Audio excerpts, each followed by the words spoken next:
He is considered one of the greatest blues artists of all time. It's the template for what became rock and roll. I believe Robert Johnson was extremely talented, extremely gifted, and way off balance. Something's spinning strangely in that man's life. Robert was a novice guitar player, not very good. This man was a nobody. And then he disappears.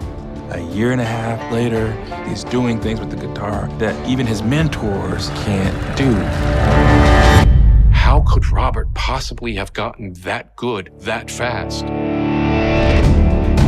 The myth goes, Robert went to a crossroads, got down on his knees, handed his guitar to the devil. The devil said, once you receive the guitar back, your soul is mine. If you do make a deal with the devil, you're gonna have to pay the price.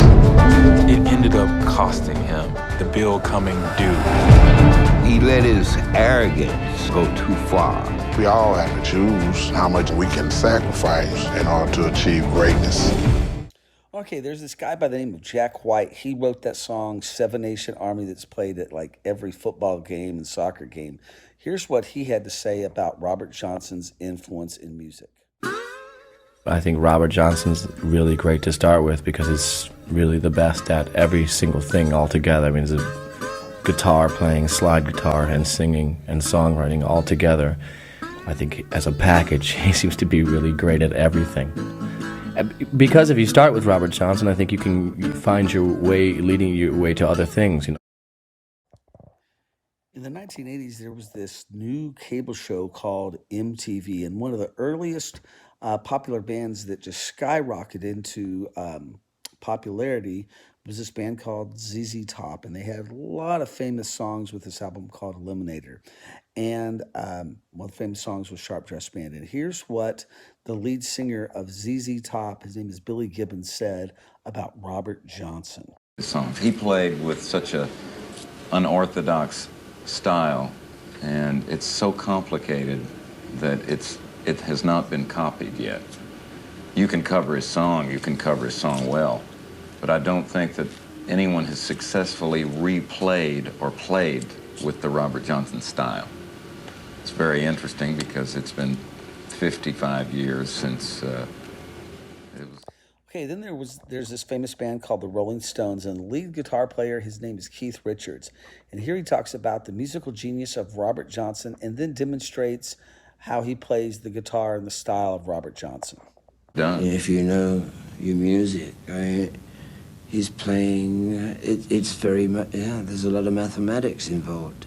Not that Robert's thinking about that, but it's still there. I mean, it's the best kind of mathematics, unconscious. But the stuff that he's playing, you know, one thing against the other, is they call contrapuntal in musical terms.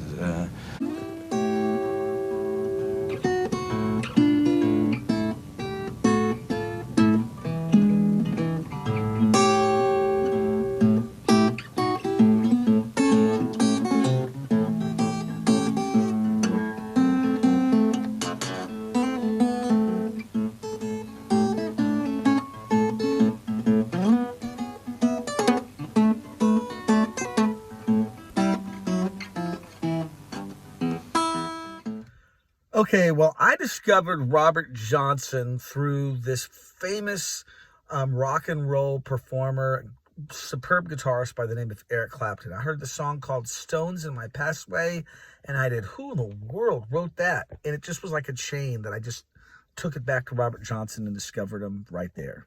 Let's take a look at Eric Clapton, what he had to say about Robert Johnson. I have a pain in my heart, had to take my appetite. When I got to Robert Johnson, it was almost like he closed the door, and it was almost another kind of experience in there that I knew that was somewhere I could never go. I could always aspire to that, but it was something I would never grasp.